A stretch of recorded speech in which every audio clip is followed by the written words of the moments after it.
Ngintanging cakra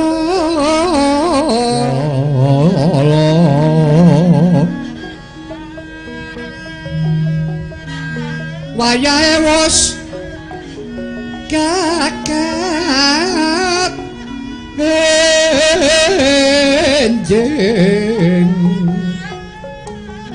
rame swaraning satu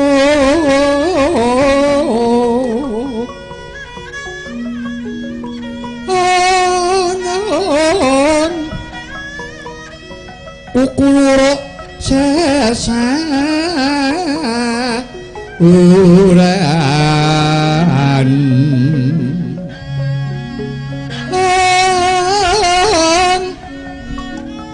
megobang katon mirat lir netrane nganggo rapuh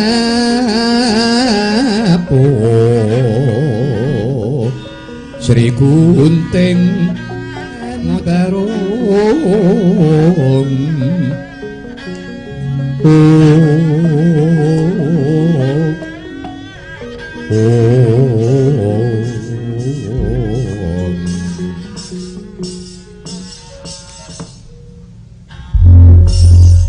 Astungkara sidam sekaringgeng ulun waspadake ingkang prapta iki kaya wayah ulun siwisanggeni ulup kanthi karaharjan praptanira kaki ya kaki menang berkah pengestune kaki menang raharja tekaku ora liwat bektiku tanpa nono ulun iya iya wisanggeni pangabekti kita wis ulun tampan dadekake Sukarna tias ulun sumengko praptanira ing kayangan alang-alang kumitir bayana wigati apa moreng gamatura wisanggeni eyang pukulun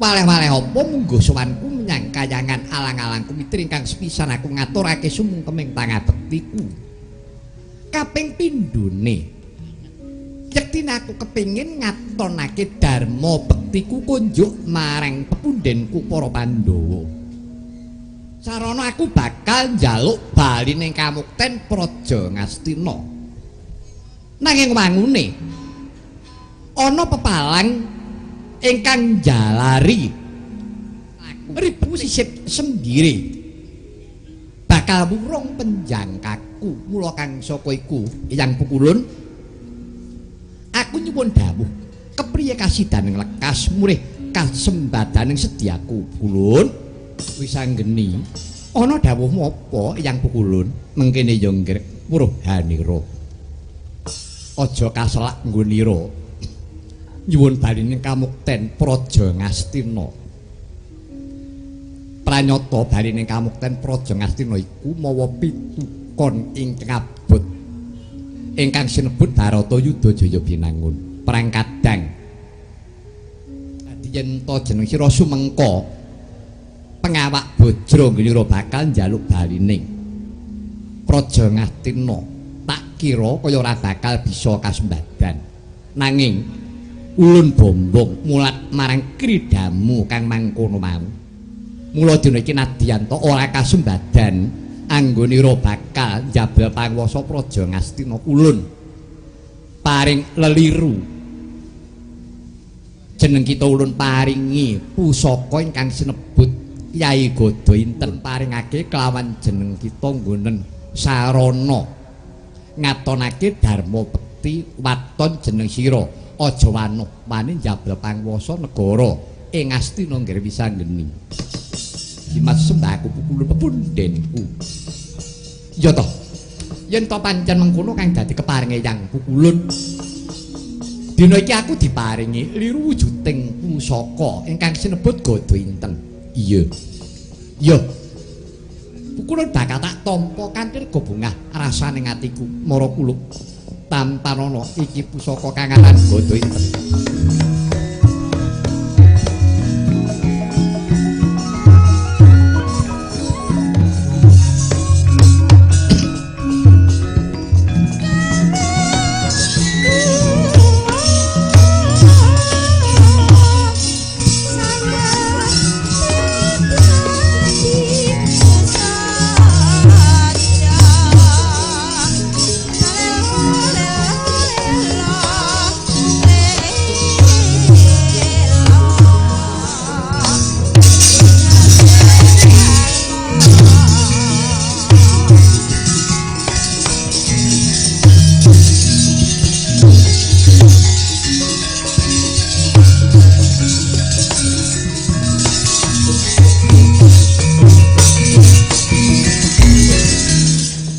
Wisanggeni ana dawuh.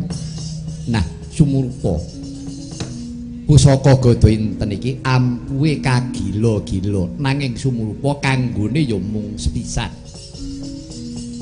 Lamun wis nyaketi bakal tumapak ing Baratayuda Jaya Binangun. Pusaka iki kena mbok nggo mageri kelawan aratuning dedemit ya ratuning lelembut. Petari permuni dalasan Bathara Kala kalamun ora sira singkirake kanthi pusaka iki bakal ngribeti tandang kridane wong atuwanira para Pandhawa. Mengkone Yang Pukulun. Iya. Ya Pukulun. Dadi bakal tumapak ing Baratayuda ing tembene. Iya. Ya. Bakal taestake dawuh pangandikamu Yang Pukulun. Lan muga-muga pusaka iki bisa ndayani anggonku nindakake darmaning kasatriyan. Ya, mara ulungna. Epek-epek ira ingkang tengen iki bakal dak panjingake ana jroning epek-epekmu ingkang tengen jeneng sira Enggah Tumuli Baliya. Rampung ana perkara iki sarta enggah waluyakna kadang-kadang kabeh. Ya, Yang Pukulun nyuwun tambahing berkah pangestu.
gunjang kanjeng langit kelap-kelap katon lincang awit sang maweh gandrung barang katukir moyak mayik katon tias balewur Kakang Torjo nadyan kowe wujudmu dadi reca kuwi mung dayaning ilmu karang dayaning ilmu karang kuwi ubayane sok ndalenjani nanging Kakang wis aja semelang aku karo kowe tumindak bener becik tumuju marang katentreman tak usah dani mari yo Kakang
ora apa-apa kok melu-melu mbok leleti iki. Oh, kowe ora dadi reca ya? Ora e. Atik merem ngantuk. Oh, sate ora betah meleh. Piye kabeh para kadang? Antuk pandongamu Kakang Antarja, Kakang Gatotkaca wis waluya temah jati, jati temah mulya. Oh, ngono. Ya. Ampuh mentanganmu. Ya, pandongamu Kakang. Aku wis entuk srana entuk kekuatan.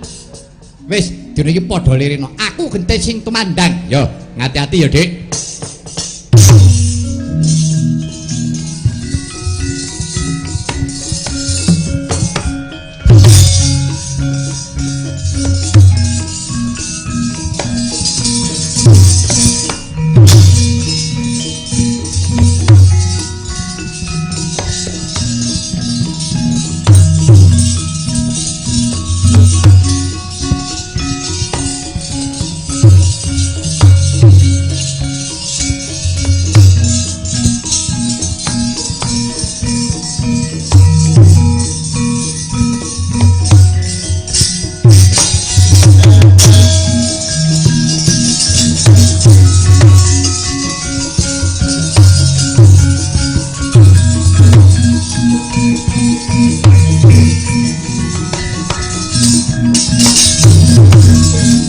Laruta saking Kudha Sangkuru kula yen tanamu tusa sang Sri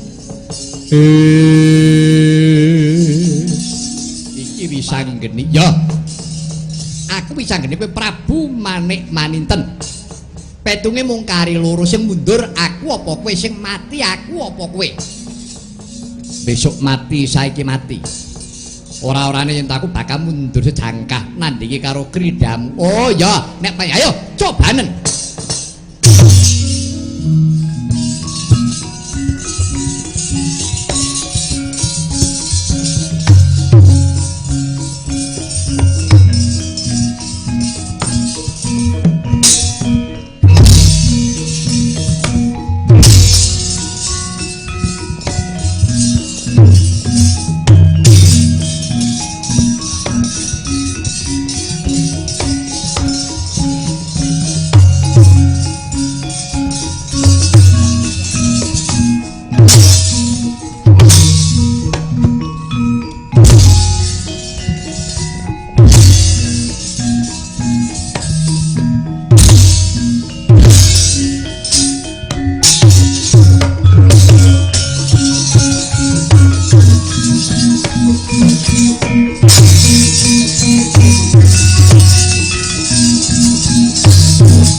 Kados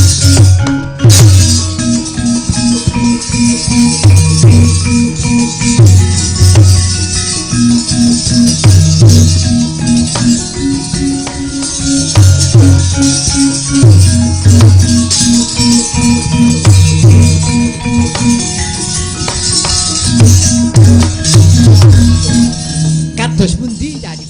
Duh Kakang ketiwasan. Wisanggeni ketingalipun sampun kelampahan nampi nugroho. Nampi nugroho wujudipun pusaka.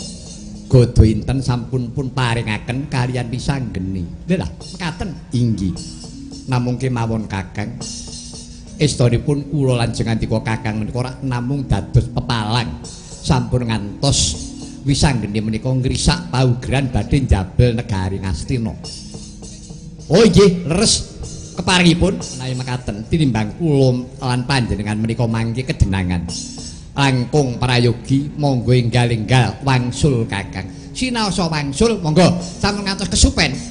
Inggih menika mendhet pusaka ingkang pun singetaken wonten beting Guwa Paminto. Monggo Kakang.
Wonten dawuh ya.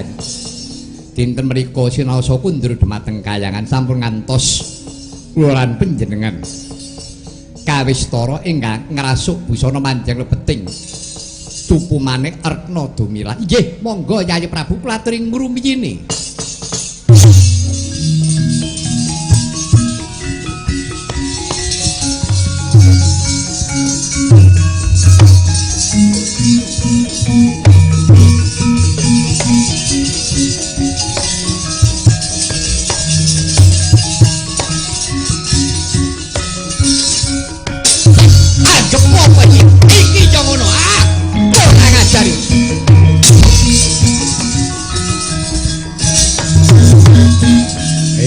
Entuk amu dewa kene blayangan mrono-mrono. Kowe iki dewa kok angger-angger lunga golek kletik-kletik. Kelakon kumirangan aja takon bisa ngunduh wae penggawe kowe.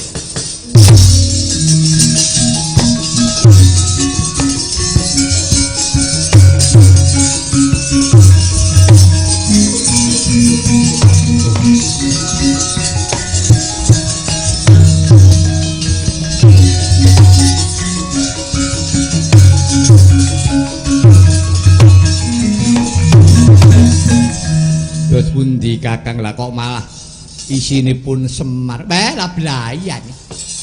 Pun ngaten mawon cetha nek sandangan didelikke karo Semar. Pun kondur dateng kayangan. Kayangan ra kurang sandangan.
diwasan.